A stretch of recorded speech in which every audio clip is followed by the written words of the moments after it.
गोकुलनन्दन गोविन्द गोविन्द हरि गोविन्द गोकुलनन्दन गोविन्द नित्य निर्मल गोविन्द मिलमेघ श्याम गोविन्द पुराण पुरुष गोविन्द पुण्डरीकाक्ष गोविन्द गोविन्द हरि गोविन्द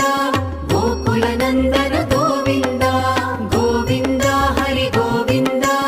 गोकुलनन्दन गोविन्द नन्दनन्दन गोविन्द नवनीत चोर गोविन्द पशुपालक श्री गोविन्द पाप विमोचन गोविन्द